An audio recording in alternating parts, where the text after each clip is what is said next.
Welcome back to the show. இன்னைக்கு நம்ம ஷோவில் ஒரு சூப்பரான கெஸ்ட் தான் இருக்காங்க. அவங்க யாருன்னு பார்த்தீங்கன்னா வளரும் தொழிலதிபர் மிஸ்டர் ஏழுமலை சார்கிட்ட நிறைய இன்ட்ரெஸ்டிங்கான விஷயங்கள்லாம் பேசிகிட்டு இருக்கோம். ஸோ தொடர்ந்து பேசலாம், வாங்க ஷோவில் போகலாம்.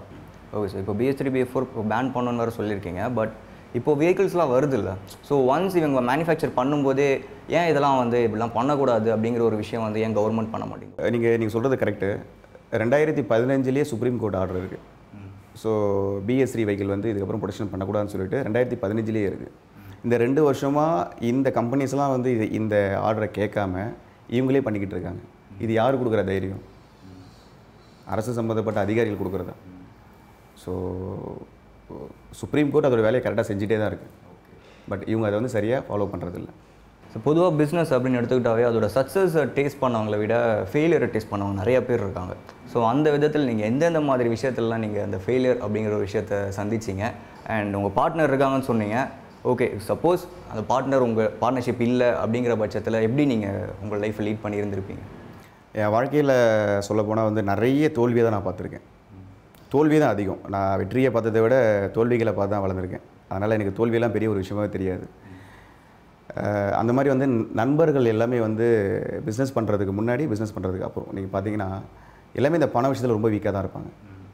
ஈவன் அவனை எப்படி ஏமாற்றலாம், அவனை எப்படி கார்னர் பண்ணலாம், இல்லை அவங்ககிட்ட என்ன எடுக்கலாம், அவனை எப்படி ப்ளே பண்ணலாம், இப்படி தான் எல்லாமே நினைப்பாங்க. நான் நிறைய அனுபவப்பட்டிருக்கேன் அதில். ஈவன் இந்த லாஸ்ட் ஒரு 5 இயர்ஸில் இந்த பிஸ்னஸ்குள்ளே வந்த அப்புறம் துரோகம்னா என்ன, துரோகம் எப்படி பண்ண முடியும், ஒரு பிஸ்னஸ் மேனை எப்படிலாம் பண்ண முடியும், எப்படிலாம் கார்னர் பண்ண முடியும்லாம் நிறைய அனுபவப்பட்டேன். ஸோ அதை சொல்ல வார்த்தைகளே இல்லை. இது நண்பர்களாக இருந்த அத்தனை பேருமே வெளியில் போயிட்டாங்க. ஏன் அந்த பணம்ன்ற ஒரு விஷயத்தினால. பிஸ்னஸ் நண்பர்களாக இருந்த அத்தனை பேருமே நிறைய ஏமாற்ற ஆரம்பிச்சிட்டாங்க. எப்பயுமே ஒரு பிஸ்னஸில் நம்ம வளர்ந்து வரோம்னு சொன்னால் கூட இருக்கிறவங்களுக்கு பிடிக்கவே பிடிக்காது. பட் நீங்கள் அதை கேர் பண்ணிங்கன்னா உங்களால் வளரவே முடியாது. இதையும் தாண்டி எனக்கு பணம் தான் முக்கியம்னு சொல்லி நான் இவ்வளோ தூரம் நான் வளர்ந்து வந்திருக்கவே முடியாது. ஸோ பணத்தையும் மீறிய ஒரு உழைப்பு வேணும்.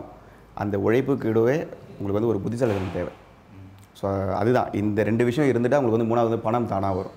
ஸோ பணம் வச்சுக்கிட்டு இருந்தால் தான் பிஸ்னஸ் பண்ண முடியுன்ற காலம் போய் உனக்கு உன்னுடைய நீ ஒரு புத்திசாலித்தனமாக இருக்கணும், உழைப்பும் இருக்கணும். இந்த 2 விஷயம் ஒன்றா இருந்தால் மூணாவது பணம் தானாக வந்துடும்.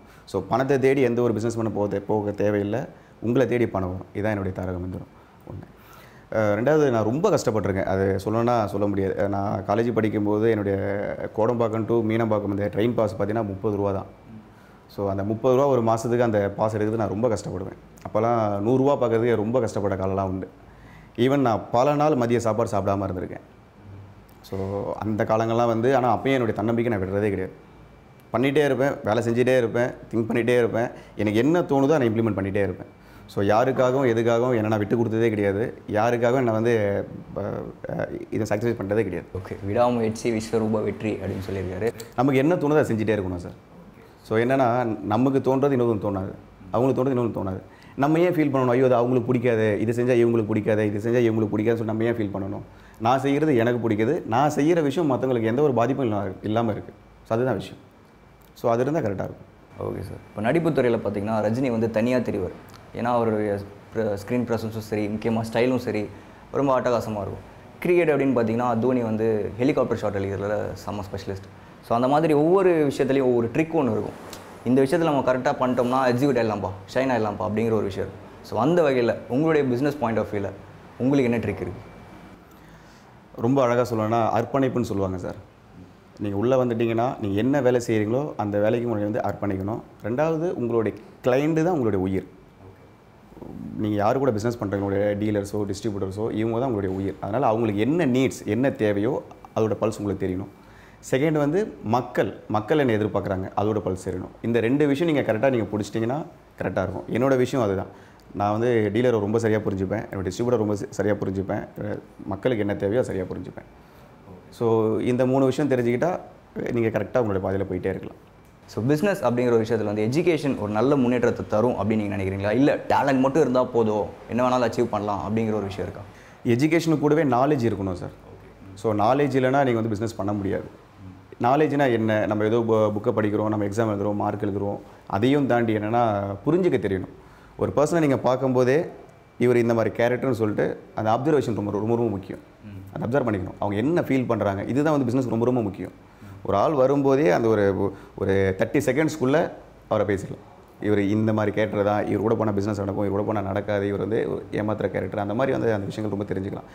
அந்த ஒரு விஷயம் ரொம்ப முக்கியம் நான் நினைக்கிறேன். Okay sir. இப்போ வந்து டிஜிட்டலைசேஷன் அப்படிங்கிற ஒரு விஷயத்துக்கும் டிமானிட்டைசேஷன் அப்படிங்கிற விஷயத்துக்கும் நிறைய வித்தியாசம் இருக்குது. இப்போ அந்த விஷயத்தினால நிறையா பேர் இப்போ 2 மாதமாக நிறைய பாதிப்புகள்லாம் ஃபேஸ் பண்ணியிருக்காங்க. ஸோ நீங்கள் எந்த மாதிரி டிஃபிகல்ட்டிஸ்லாம் ஃபேஸ் பண்ணீங்க அண்ட் இந்த டிஜிட்டலைசேஷன் பிஸ்னஸ்க்கு எவ்வளோ பெரிய இம்ப்ரூவ்மெண்ட்டாக இருக்குது? ஆக்சுவலி டிமானிசேஷன் வந்து நான் ஆரம்பத்தில் வந்து ரொம்ப சந்தோஷப்பட்டேன். ரொம்ப நல்ல விஷயம். நான் ஒரு பிஸ்னஸ்மேனாக இருந்துட்டு ரொம்ப நல்ல விஷயமாக தான் நான் வந்து ஃபீல் பண்ணேன். அது போக போக அவங்க இந்த டிமானிசேஷன் பண்ண அந்த விஷயத்துக்கு சரியாக வரலையோன்ற மாதிரி ஒரு ஃபீல் வந்துச்சு. ஏன்னா எப்பயுமே இந்த பிளாக் மணியை பண்ணுறதுக்காக தான் இதெல்லாம் பண்ணாங்க. இந்த டிமானிசேஷன் பண்ணது வந்து பிளாக் மணி இருக்கக்கூடாது, யார்கிட்ட பிஸ்னஸ் மேன் இருக்கக்கூடாதுன்னு சொல்லிட்டு. நீங்கள் இது வந்து நடுத்தர மக்களை தான் சார் வந்து நசிக்கிருக்காங்க. எந்த ஒரு பெரிய பிஸ்னஸ் மேனும் எல்லாமே சொல்லிட்டாங்க. இந்த ரிலையன்ஸு டாட்டா தான் நிறைய பேர் பேசிட்டு இருந்தாங்க, இவங்களாம் வந்து பண்ணுறாங்கன்னு சொல்லிட்டு. அவங்க எல்லாமே வந்து பில் இல்லாமல் பண்ணுறது கிடையாது. அண்ணாச்சி கடையில் பில் இல்லாமல் தான் இருக்குது. ஸோ அவங்களுடைய டார்கெட் என்ன? அண்ணாச்சி கடைகளை தூக்கணும், உள்நாட்டு வணிகத்தை தூக்கணும். அதுதான் அவங்களோட விஷயம். அது ரொம்ப சிறப்பாக செஞ்சுருக்காங்க.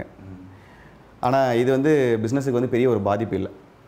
இது அண்ணாச்சிக்காரட்டும் இப்படி தான் அவங்க ஃபீல் பண்ணுறாங்க. 2 பாயிண்ட் ஆஃப் வியூ. ஒன்று வந்து இந்த டிமானிசேஷன் பண்ணுறதுனால பார்த்தீங்கன்னா கவர்மெண்ட்டுக்கு ரொம்ப நல்லது நடந்துச்சு, நிறைய டாக்ஸேஷன்லாம் வருதுன்னு சொல்லிட்டு அவங்க ஃபீல் பண்ணுறாங்க.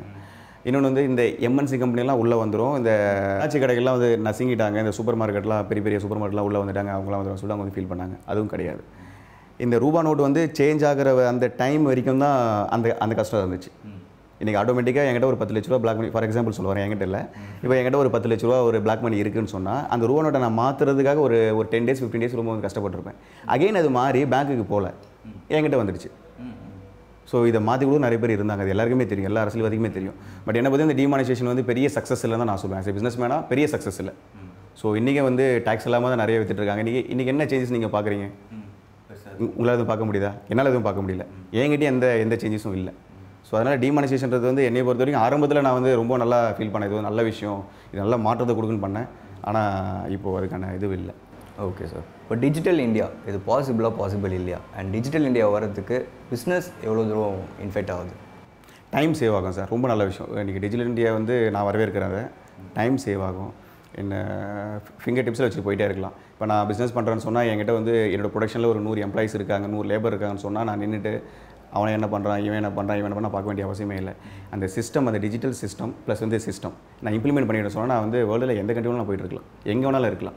ஸோ நான் உட்காந்து நான் லைவாக பார்க்கணுன்ற அவசியம் எனக்கு கிடையாது. அந்த சிஸ்டம் கரெக்டாக இம்ப்ளிமெண்ட் பண்ணிட்டோம்னா அது ரொம்ப நல்லாயிருக்கும். அதனால் டிஜிட்டல் இந்தியா ரொம்ப நல்ல விஷயம், அது வரவேற்கத்தக்கது. ஸோ உங்களுடைய நெக்ஸ்ட் ப்ராஜெக்ட்லாம் என்னென்ன இருக்குது?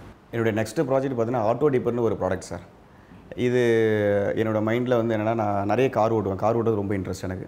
நிறைய ஹைவேஸில் வந்து ட்ராவல் பண்ணியிருக்கேன், ஸ்டேட் ஹைவேஸ், நிறைய கிராமத்து அந்தமாரி ரோட்ஸ்லாம் பண்ணும்போது நிறைய பேர் பண்ணுறது என்னென்னா வந்து இந்த ஹை பீம்லேருந்து லோ பீம் மாற்ற மாட்டாங்க. நம்ம வந்து சிங்கிள் ரோட்டில் நீங்கள் போகும்போது நான் பண்ண மாட்டேன். அதனால தான் நிறைய ஆக்சிடென்ட் நான் அண்டர்ஸ்டாண்ட் பண்ண வரைக்கும் பார்த்தீங்கன்னா நிறைய ஆக்சிடென்ட் வந்து இந்த ஹெட்லைட்டெல்லாம் நைட்டில் ஆகிற இது ஆக்சிடென்ட் எல்லாமே. ஸோ அப்போது இதுக்கு என்ன பண்ணலான்னு சொல்லி திங்க் பண்ணும்போது தான் இது வந்து காலேஜில் நான் பண்ண ப்ராஜெக்ட் இது. ஸோ நிறைய ப்ராஜெக்ட்ஸ் பண்ணியிருக்காங்க, பசங்களும் நிறைய பண்ணியிருக்காங்க. ஆட்டோ டிப்பர்னு ஒரு ப்ராஜெக்ட் இருக்குது. இது விஷயமா இது வந்து நம்ம ப்ராஜெக்ட் மட்டுமே பண்ணி இது வந்து பப்ளிக்கில் நம்ம வந்து விற்ற முடியாது. கவர்மெண்ட் இல்லாமல் நம்ம வந்து பொருளை விற்க முடியாது. ஸோ கவர்மெண்ட் அப்ரோச் பண்ணணும்னு சொன்னால் அதுக்கு ஒரு ரூல் இருக்கணும், அதுக்கு வந்து ஆக்ட் இருக்கணும். ஸோ இதெல்லாம் நான் பார்க்கும்போது பார்த்தீங்கன்னா ரூல் புக்கில் வந்து இதோட ரூல் இருக்குது. 1988 89 வந்து இந்த ரூல்லாம் போட்டிருக்காங்க. சிஎம்பிஆர் ரூலில் இருக்குது. ஆக்ட் வந்து 110 இருக்குது. இதெல்லாமே எடுத்து பண்ணி இதுக்கு ஒரு ஸ்டாண்டர்டும் இருக்குது. இந்த ஸ்டாண்டர்ட்லாம் பண்ணி இதுக்கேற்ற மாதிரி நாங்கள் ப்ராடக்ட்டை பண்ணி இது வந்து ஒரு 4 testing agency government of India சொல்கிறாங்க, இங்கெல்லாம் நீங்கள் சர்டிஃபை அவங்க பண்ணணும்னு சொல்லிட்டு என்னுடைய ப்ராடக்ட்டை போய் கொடுத்து அவங்க சர்டிஃபை பண்ணிட்டாங்க, இவாலுவேஷன் பண்ணி சர்டிஃபைட் பண்ணி கொடுத்துட்டாங்க. இப்போது இதை இம்ப்ளிமெண்ட் பண்ணுற வேலைகள் தான் சார் ரொம்ப வேகமாக நாங்கள் இறங்கியிருக்கோம். இதை இம்ப்ளிமெண்ட் பண்ணால் தமிழ்நாடு அரசாங்கம் ஏற்கனவே வந்து மத்திய அரசாங்கம் ஆர்டர் போட்டு ஹரியானா, பஞ்சாப், ராஜஸ்தான் இந்த மாதிரியான ஸ்டேட்ஸ் எல்லாமே இம்ப்ளிமெண்ட் பண்ணிட்டாங்க. தமிழ்நாட்டில் இம்ப்ளிமெண்ட் பண்ணணும்னு சொன்னால் ஒவ்வொருத்தர்கிட்ட போய் பார்க்கும்போதும் அவங்க அதை வந்து ஒரு சேஃப்டி ப்ராடக்டாக பார்க்காம அரசு அதிகாரிகளும் அதை வந்து பிஸ்னஸை தான் பார்க்குறாங்க. ஒவ்வொரு டைம் நான் போய் பார்க்கும்போதும் அந்த சிவாஜி படத்தில் வர மாதிரி ஒவ்வொரு ஆஃபீஸருமே அவங்க கேட்குற கொஸ்டின்ஸ் எல்லாமே வந்து மணி மைண்டட் தான். இதை இம்ப்ளிமெண்ட் பண்ணால் ஆக்சிடென்ட் கம்மியாகும். ஈவன் வந்து இன்றைக்கி சுப்ரீம் கோர்ட்டும் சென்ட்ரல் கவர்மெண்ட்டும் நிறைய கேள்வி கேட்டுகிட்டே இருக்குது ஸ்டேட் கவர்மெண்ட்டை. இவ்வளோ ஆக்சிடென்ட் நடக்குது, என்ன நீங்கள் இது அவேர்னஸ் ப்ரோக்ராம் நடத்துறீங்களா, என்ன பண்ணுறீங்க அப்படின்னு சொல்லி கேட்டுகிட்டே இருக்குது. இது அவங்க வந்து ஒரு பிஸ்னஸை தான் பார்க்குறாங்க. இது வெளிப்படையாக தெரிஞ்சாலும் பரவாயில்ல, நான் சொல்லிட்டேன். ஸோ இது நெக்ஸ்ட் ப்ராஜெக்ட் இது நாங்கள் பண்ணுறோம் சார். என்னென்னா இந்த நைட்டில் ட்ராவல் பண்ணுறவங்களுக்கு ரொம்ப ஈஸியாக இருக்குது. உங்களுக்கு இந்த ஆட்டோ டிப்பர் அப்படி என்னென்னா வந்து நான் ட்ரைவ் பண்ணிகிட்ருக்கேன், ஏதோ ஒரு வண்டி வருது, உங்களுக்கு வழி விடணும் இல்லை தெரியணும்னு சொன்னால் நான் லோ பீமை நான் மாற்றணும். ஸோ மேனுவலாக நான் மாற்றினா தான் லோ பீம் போகும், அவங்களுக்கு தெரியும். மறுபடியும் அவங்க கிராஸ் பண்ண வந்து ஹை பீமாக மாற்றிப்பேன். இந்த ப்ராடக்ட்டில் என்னென்னா வந்து ஒரு சென்சார் ஒன்று இருக்கும். அந்த சென்சார் வந்து ஃபிக்ஸ் பண்ணிவிடுவோம். முன்னாடி ஒரு சின்ன சென்சார் தான் ஃபிக்ஸ் பண்ணிவிடுவோம். அது என்னென்னா ஆப்போசிட்டில் வர அந்த லைட்டை வந்து அப்சர்வ் பண்ணி லோ பீமாக மாறிடும். அந்த வண்டி கிராஸ் பண்ணோன்னே இது ஹை பீமாக மாறிடும், ஆட்டோமேட்டிக்காக மாறிடும். ஸோ இதில் என்ன சேஃப்டின்னு சொன்னால் 2 சைடுமே எல்லா வண்டியுமே போட்டால் தான். ஸோ இப்போ வந்து தனிப்பட்ட முறையில் வந்து இன்ட்ரெஸ்டாக வந்து ஏன் வெஹிக்கிள் மட்டும் நான் போட்டு போகிறேன்னு சொன்னால் நான் ரொம்ப சரியாக இருப்பேன். எனக்கு வர ஆப்போசிட்டில் அந்த டிரைவர் வந்து அதை யூஸ் பண்ணணும். அப்போ கவர்மெண்ட் வந்து மேண்டேட்ரியாக கொண்டு வந்தால் மட்டும்தான் இது வந்து ஃபுல்லி இம்ப்ளிமெண்ட் ஆகும், ஃபுல்லி சேஃப்டியாக மாறும். இல்லைன்னு சொன்னால் ரொம்ப கஷ்டம். என்னோடய இன்ட்ரெஸ்ட்டாக நான் போட்டுக்கிறேன், உங்களோட இன்ட்ரெஸ்ட்டில் நீங்கள் போட்டுக்கிட்டாலும் இது கொஞ்சம் இதுவாக தான் இருக்கும். நாங்கள் அப்ரோச் பண்ணியிருக்கோம். ஈவன் இன்னொரு 2 monthsக்குள்ளே தமிழ்நாட்டில் இம்ப்ளிமெண்ட் பண்ணிவிடுவோம். Okay sir. என்ன தான் வந்து ஆக்சிடெண்ட்டை கண்ட்ரோல் பண்ணுறதுக்கு speed limiting device, auto tipper இந்த மாதிரி விஷயங்கள் வந்தாலும் பப்ளிக்கு அவேர்னஸ் அப்படிங்கிற ஒரு விஷயம் வந்து கண்டிப்பாக தேவை. ஸோ விழிப்புணர்வு, அவங்க வந்து அதை கான்ஷியஸாக இருந்துட்டு ஒவ்வொரு விஷயத்தையும் அதை அவங்க ஃபாலோ பண்ணணும். ரெகுலராக ஃபாலோ பண்ணால் தான் இந்த ஆக்சிடென்ட்ஸ் எல்லாத்தையுமே கண்ட்ரோல் பண்ண முடியும். ஸோ அந்த அவேர்னஸ் பப்ளிக்கிட்ட இப்போ இருக்குது அப்படின்னு நீங்கள் நினைக்கிறீங்களா? இல்லை இருக்கணும் அப்படின்னா என்னென்ன விஷயங்கள்லாம் நம்ம பண்ணலாம்? இல்லை சார், இப்போ அந்த விழிப்புணர்வு வந்து மக்கள்கிட்ட இப்போ ஓரளவுக்கு வர ஆரம்பிச்சிடுச்சு. இப்போ நாங்களே பார்க்குறோம், மக்கள்கிட்ட வர ஆரம்பிச்சிடுச்சு. என்ன ரொம்ப வந்து ஒரு மனக்கசப்பான ஒரு விஷயம்னு சொன்னால், மத்திய அரசு வந்து இதுக்கு போதுமான நிதியை மாநில அரசுக்கு வந்து கொடுக்குறாங்க. ஈவன் லாஸ்ட் இயர் கொடுத்த ஃபண்டில் 70% இவங்க பயன்படுத்தவே இல்லை, திருப்பி கொடுத்துட்டாங்க. ஸோ அதுமாரி அவங்க கொடுக்குற அந்த நிதியை இவங்க சரிவர பயன்படுத்தினாலே சரியாக இருக்கும். இங்கே இருக்கிற அதிகாரிகள் என்ன பண்ணுறாங்க, அரசாங்கம் என்ன பண்ணுதுன்னா, இந்த பணத்தை எப்படி செலவழிக்கிறதுன்னு தெரியாமல், யாருக்கிட்ட கொடுக்குறதுன்னு தெரியாமல், அதை லஞ்சமாக மாற்றலாமா, இது நமக்கு ஏதாவது கிடைக்குமா, அதை யோசிக்கும் போதே அந்த 1 வருஷம் முடிஞ்சு போயிடுது. ஸோ மறுபடியும் சென்ட்ரல் கவர்மெண்ட் என்ன பண்ணுறாங்க, ஃபண்டு திருப்பி வாங்கிக்கிறாங்க, அகைன் வந்து அலாட் பண்ணுறாங்க. ஸோ அதனால் இதில் அரசாங்கம் தான் ரொம்ப முக்கியமான ஒரு விஷயம். ஸோ அவங்க நல்லா விழிப்புணர்வோடு இந்த பணத்தை எப்படி செலவு பண்ணணும், என்ன விழிப்புணர்வு கொண்டு வரணும், இது வந்து தேவையான என்ஜிஓஸ்க்கு இந்த பணத்தை கொடுக்கணும், என்ஜிஓஸ் அதை பண்ணணும். என்ஜிஓஸ்னால் ரொம்ப சரியாக தான் இருக்காங்க. பட் அரசு அதிகாரிகள் இதை வந்து ஃபாலோ பண்ணுற அந்த அரசு அதிகாரிகள் வந்து சரியாக இருக்கணும்னு தான் என்னோடய வேண்டுகோள். Okay, super sir. நான் கூட வியாபாரி படத்தில் வர எஸ்.ஜே. சூர்யா மாதிரி இன்டர்வியூ அப்போல்லாம் கொடுக்க முடியாது அப்படின்னு சொல்லுவார்னு நினச்சேன். ஆனால் நிறைய விஷயங்கள் பிஸ்னஸ் பாயிண்ட் ஆஃப் வியூவில் இருந்தாலும் சரி, ஒரு சாதாரண காமன் மேன் பாயிண்ட் ஆஃப் வியூவில் இருந்தாலும் சரி, நிறைய விஷயங்கள் நம்மக்கிட்ட ஷேர் பண்ணார் மிஸ்டர் ஏழுமலை. ஸோ ரொம்ப தேங்க்யூ ஸோ மச் சார். நன்றி. Thank you so much sir.